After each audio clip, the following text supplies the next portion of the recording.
podcast for curious mind.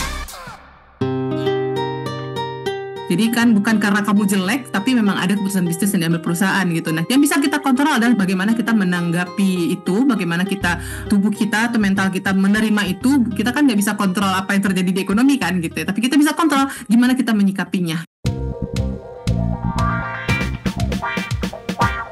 Disko, diskusi psikologi. Hai teman KBR, selamat datang kembali di podcast Disko, diskusi psikologi persembahan KBR Media. Semoga semua yang mendengarkan lagi dalam keadaan baik ya, baik kesehatan fisik, kesehatan mental, dan kesehatan finansial atau bahkan kesehatan karirnya. Namun aku tahu banget ada juga mungkin teman-teman yang lagi nggak baik-baik aja. Mungkin ya dalam hal pekerjaan misalnya, aku tahu ada beberapa teman-teman yang lagi terdampak PHK. Dan aku tahu ini masih terus berlangsung sampai sekarang. Seperti yang belum lama ini pernah menimpa lebih dari 8.000 karyawan PT Sritex Jawa Tengah. Lalu ada juga PHK ribuan pekerja di 2 pabrik sepatu di Tangerang, Banten. Nah, biasanya ketika ada PHK, pasti yang jadi concern itu kondisi ekonomi mereka. Emang bener sih, hal yang paling kelihatan itu pasti masalah finansial. Tapi sebenarnya masalah kesehatan mental pekerja yang terkena PHK itu juga rentan. Karena bayangin deh, biasanya kerja, ada kegiatan, ada penghasilan, terus tiba-tiba dirumahkan. Pasti mental seseorang akan sedikit terguncang gak sih? Nah, ini dia yang bakal kita bahas di podcast Disko, diskusi psikologi, bareng Mbak Hidayatul Anisa, dosen psikologi Universitas Pembangunan Jaya. Halo Mbak Nisa.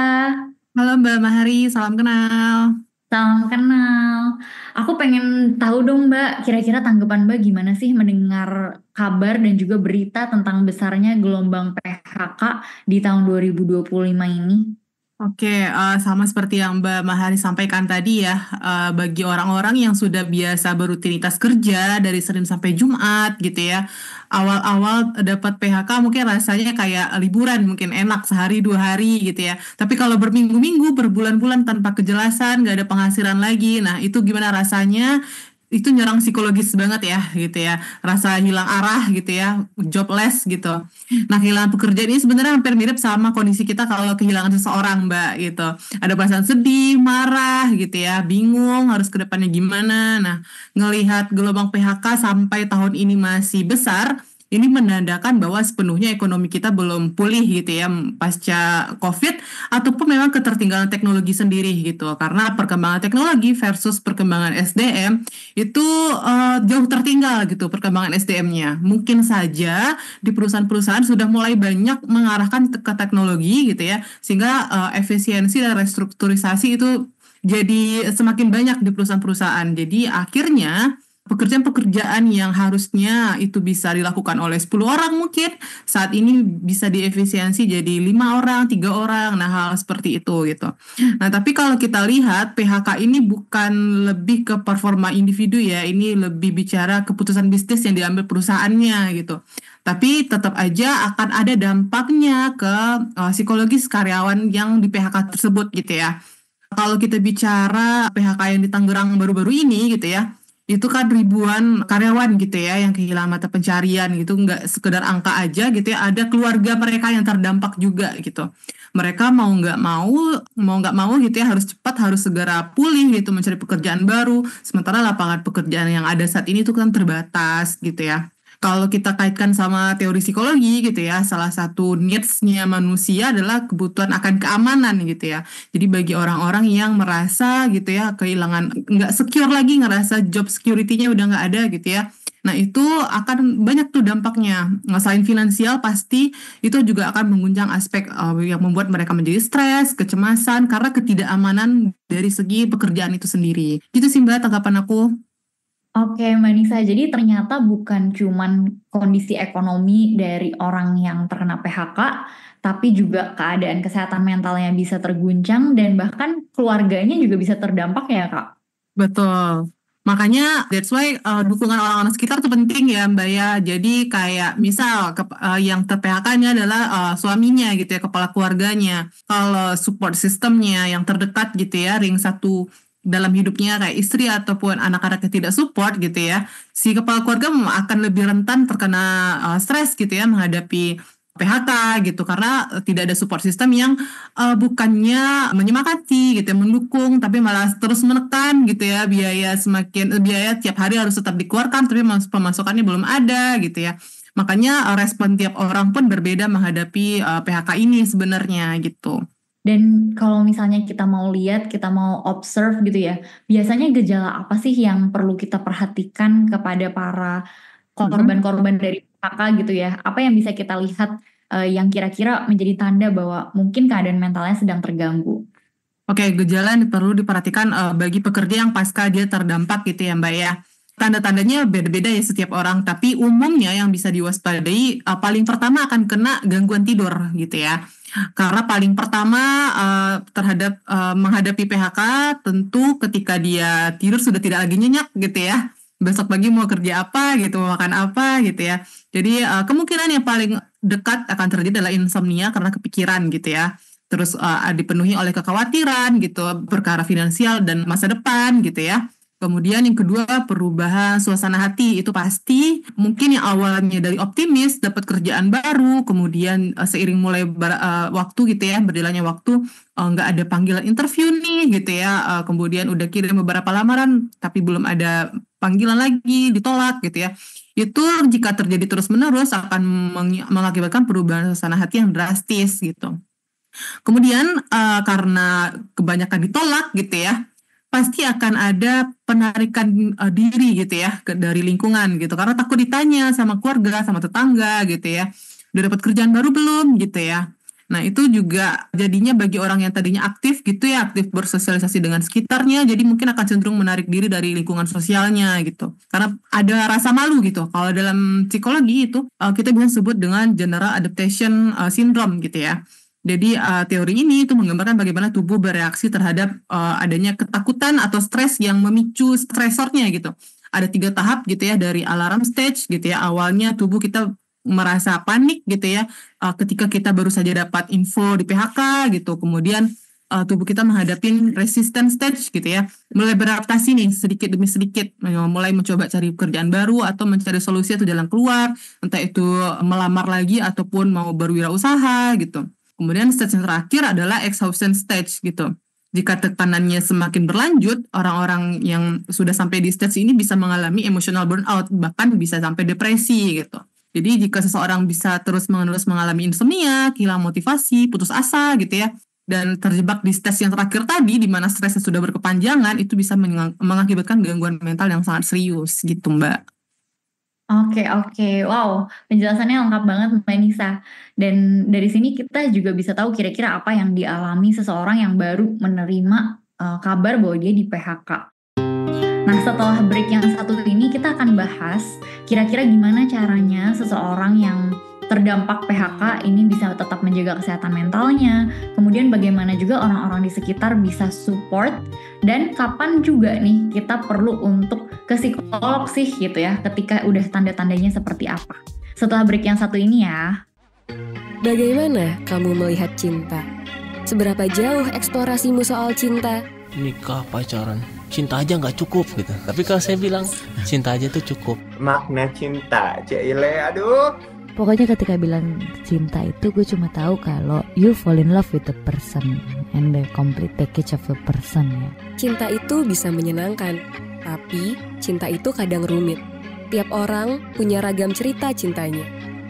Love Buzz membebaskan kamu mendefinisikan dan mengalaminya. Ekspektasi itu ada kayak banting-banting meja, banting-banting piring gitu. Tapi gue ngerasa if I feel it, I need to say it. Dengarkan Love Buzz di kbrprime.id. Tersedia juga di platform mendengarkan podcast lainnya. Love Buzz, membicarakan perkara yang tidak dibicarakan ketika berbicara perkara cinta. Oke, kita balik lagi sama Mbak Nisa dan kita lagi mau ngebahas kira-kira gimana sih caranya kalau misalnya kita ternyata terdampak oleh PHK biar setelah tadi ya mengalami berbagai gejala-gejala gangguan-gangguan yang mungkin sangat membuat kita merasa gak nyaman, itu gimana caranya biar kita bisa bangkit lagi, biar kita tetap bisa cari pekerjaan baru dan kita juga tetap bisa memperjuangkan hak-hak kita ya, karena kan kalau di PHK kadang-kadang ada aja tuh Mbak ya yang masih harus dinego-nego lagi. Tapi dia juga harus sambil mencari pekerjaan baru. Nah, kira-kira seberapa penting sih Mbak Nisa untuk kita tetap bisa menjaga kesehatan mental kita dan juga kira-kira gimana nih caranya? Oke, sebenarnya tanda-tanda kalau kita bisa sebenarnya membaca situasi sebenarnya kalau kita udah di dalam industrinya gitu. Ada tanda-tanda sebenarnya jika perusahaan lagi nggak baik-baik aja itu sudah ada tanda-tandanya gitu. Mungkin manajemen jadi lebih tertutup atau fasilitas beberapa ada yang mulai dikurangi gitu, atau adanya posisi-posisi yang mulai di-cut dikit-dikit gitu, tapi konsisten lah gitu. Kalau kita bisa lihat tanda-tanda seperti itu, kita sebenarnya bisa minimalisir sebelum PHK kita udah mundur duluan tuh juga bisa sih kalau kita pintar atau jeli liatnya gitu. Tapi kalau kita bicara jika ini sudah terjadi pasca PHK-nya gitu ya, seberapa penting kesehatan mental ini di tengah kita berjuang cari opportunity baru gitu. Itu kalau kita bicara seberapa penting, itu sangat penting banget gitu. Karena kesehatan mental terganggu itu justru membuat kita sulit fokus celah-celah atau cari-cari opportunity baru gitu. Kalau mentalnya sendiri nggak stabil gitu. Jika seseorang mentalnya stabil, dia akan bisa menilai objektif situasi ekonomi saat ini, bisa lebih objektif menilai peluang kerja yang ada gitu ya, menyusun strateginya, strategi pencarian kerjanya ini akan di role yang samakah gitu ya, atau di industri yang samakah, atau dia harus belajar keterampilan baru kah gitu ya. Jadi kalau kondisi mentalnya stabil, dia akan bisa memetakan strategi ini dengan lebih realistis dan lebih strategis lah gitu. Kalau dia menyusun strategi kalau dia dalam keadaan kondisi mental yang stabil gitu. Tapi kalau dalam saat ini, yang terjadi saat ini, kebanyakan mengalami tekanan karena nggak stabil mentalnya gitu ya, sehingga nggak produktif cari kerjanya gitu ya. Jadi terlalu berlarut-larut gitu ya, sehingga harus dapat pekerjaan baru dengan terburu-buru, tapi padahal kondisi mentalnya sendiri itu belum stabil gitu. Jadi mencari kerja baru pun jadi terasa lebih sulit gitu, karena merasa kehilangan percayaan diri dan susah berpikir jernih gitu. Kalau kita bisa contoh gitu ya, ada 2 orang di PHK gitu ya, Bapak A dan Bapak B gitu. Kalau kita lihat situasinya, si Bapak A ini sangat-sangat menjaga rutinitasnya. Walaupun dia di PHK, dia tetap bangun pagi, olahraga gitu ya, aktif mencari pekerjaan apa gitu ya. Jadi dia nggak hanya berdiam diri gitu ya. Sementara kalau kita lihat di sebelahnya ada Bapak B gitu ya, baru saja di PHK juga gitu ya. Tapi terus-menerus khawatir, hanya diam aja gitu ya, tidak ada usaha gitu. Nah biasanya orang-orang seperti Bapak A yang justru akan mendapatkan pekerjaan baru lebih cepat gitu, karena kondisinya secara mental itu sudah siap gitu. Nah kalau dalam psikologi itu namanya learn helplessness gitu. Konsep ini tuh menjelaskan bahwa seseorang gitu ya, yang terus-menerus mengalami kegagalan gitu ya, mungkin sering ditolak gitu ya, abis itu udah malas ngeplay lagi gitu ya. Jadi ngerasa makin gak berdaya dan akhirnya berhenti mencoba gitu. Jadi kondisi saat ini yang kebanyakan di lapangan adalah seperti itu gitu. Gitu sih Mbak saya rasa. Jadi pentingnya jaga kesehatan mental di tengah berjuang mendapatkan pekerjaan baru itu sangat penting untuk membuat pikiran kita tetap bisa menilai apapun gitu ya. Opportunity bisa jadi lebih objektif gitu sih. Oke Mbak Nisa. Jadi memang kesehatan mental kita ini bahkan bisa berpengaruh ke cara kita merespon ketika kita ternyata ada kegagalan, dan juga ke percaya diri kita pas interview gitu pasti ngaruh juga ya Mbak ya? Ngaruh banget gitu. Jadi jangan malu kalau di interview menceritakan kita adalah korban PHK. No, karena PHK bukanlah penilaian dari performa individu, tapi mungkin adalah keputusan bisnis dari suatu perusahaan gitu ya. Jadi kan bukan karena kamu jelek, tapi memang ada keputusan bisnis yang diambil perusahaan gitu. Nah yang bisa kita kontrol adalah bagaimana kita menanggapi itu, bagaimana kita tubuh kita atau mental kita menerima itu. Kita kan nggak bisa kontrol apa yang terjadi di ekonomi kan gitu ya. Tapi kita bisa kontrol gimana kita menyikapinya gitu. Yes. Dan tadi sebenarnya salah satu hal yang aku tangkap dari Mbak Nisa adalah kalau kita mau cari pekerjaan dan kita mau diterima, ya kita harus udah cukup tenang atau cukup stabil juga. Dan Betul. Ini menimbulkan pertanyaan juga ke aku, berarti is it okay Mbak kalau ternyata habis di PHK kita ngerasa kayaknya kita butuh break dulu deh, nggak bisa langsung apply kerjaan aja. Betul, betul. Kebanyakan kita nggak bisa ya mengontrol kapan kita bisa diterima kerja gitu. Nah, kebanyakan orang ketika di PHK akan terburu-buru gitu ya, mengharapkan pekerjaan baru akan datang sehari 2 hari gitu kan. Itu kan sulit ya gitu di era saat ini gitu. It's okay kalau kita mau ngambil rehat sejenak gitu ya, sambil belajar keterampilan baru mungkin yang bisa kita explore gitu. Mungkin setelah 10 tahun di posisi yang sama ternyata kita bisa mengasah skill baru untuk role yang baru nanti ke depannya gitu ya. Jadi mungkin aja PHK bukanlah pemutusan hubungan kerja, tapi ada potensi hebat ke depan gitu. Nah, kita bisa ubah mindset kita bahwa oke, kita ambil break dulu, kita pelajari new skill, ataupun kita bisa membidik role yang lebih dari tempat kita sebelumnya gitu. Jadi kita lihatnya sebagai sarana pengembangan baru gitu, tidak untuk sarana untuk wadah bersedih-sedih gitu. Itu sih. Jadi oke banget kalau kita ngambil rehat sejenak sambil memperbaiki mental kita agar lebih stabil dan kita tuh siap kembali ke pasar kerja nantinya gitu. Oke. Dan misalnya nih ya Mbak, pas kita lagi take a break, kayaknya masih nggak membaik juga gitu ya. Kok kayaknya kita udah mulai makin lemas, makin nggak ada semangat, makin nggak ada percaya diri. Itu kira-kira udah tanda-tanda kalau kita perlu ke psikolog atau belum ya Mbak? Dan kira-kira tandanya kalau kita udah mulai perlu ke profesional atau mungkin mengakses pelayanan yang ada di puskesmas gitu ya, itu kira-kira apa Mbak? Sebenarnya kalau merasa masih kurang pede atau masih merasa di awal-awal pasca PHK, mungkin yang perlu kita garis bawahi adalah dukungan dari keluarga dulu yang pertama gitu ya. Sebelum kita coba ke yang profesional, mungkin kita bisa sebagai orang-orang terdekat, mungkin ada di orang-orang terdekat kita yang mengalami PHK, mungkin kita bisa bantu adalah untuk support mereka gitu ya. Dukungan secara sosial itu sangat-sangat berpengaruh gitu ya. Kita bisa bantu sama nggak langsung nanya udah dapat kerjaan belum gitu ya, itu sangat nyebelin ya kalau di situasinya seperti ini gitu ya. Jadi bisa kita kasih motivasi atau kita bisa kasih link loker gitu ya, ataupun kita bisa kasih referensi gitu ya. Jadi ajak untuk tetap aktif di lingkungan sosial gitu, jangan sampai karena dia murung ya udah dia diasingkan, bukan seperti itu gitu. Tapi kalau memang sudah memburuk sampai menyerang, sulit mengatasi emosi sendiri, sangat dianjurkan untuk mulai ke profesional gitu ya, ke psikolog untuk mengakses layanan kesehatan mental. Sekarang sudah banyak ya psikolog gratis gitu yang harganya terjangkau di puskesmas, di konseling online gitu yang bisa diakses dengan mudah gitu ya. Jadi bukan berarti ke psikolog itu gila gitu ya, tapi ini langkah bijak gitu ya untuk menjaga kesehatan mental gitu. Kalau kita lihat gitu ya, ada misalnya Bapak B tadi nih ya yang tidak bisa mengontrol emosinya, mengontrol perasaan yang setelah di PHK, jadi merasa mulai cemas terus-menerus, nggak dapat support sistem dari keluarganya gitu ya. Jadi terus-menerus mengalami gangguan tidur gitu ya. Tapi setelah konsultasi ke psikolog di puskesmas, dia jadi dapat strategi atau jadi dapat pandangan baru gitu untuk mengatasi kecemasannya dan mulai bisa berpikir jernih. Nah, ketika dia sudah bisa mulai berpikir jernih, bisa lebih objektif, dan di situ dia siap untuk terjun kembali ke pasar kerja. Nah, biasanya yang dilakukan oleh profesional-profesional adalah dengan terapi CBT ya, Cognitive Behavioral Therapy gitu ya, untuk membuat mindset pola pikir negatif menjadi lebih positif, dan individu jadi lebih paham, ada value di dirinya yang bisa dia kembangkan. Kalau dia nggak ada value, dia nggak mungkin bertahan atau bekerja di perusahaan yang sebelumnya gitu, sampai bertahun-tahun gitu kan. Gitu sih Mbak.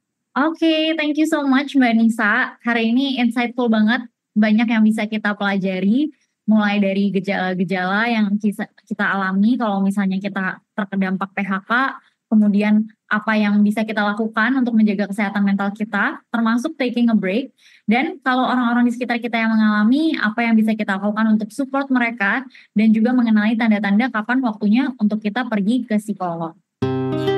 Thank you so much Mbak Nisa untuk podcast Disko kali ini. Banyak belajar. Thank you untuk semua yang udah dengerin. Sampai ketemu lagi di podcast episode selanjutnya.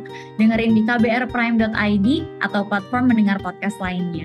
Aku Mahari, pamit undur diri dulu ya. Bye-bye. Disko, diskusi psikologi.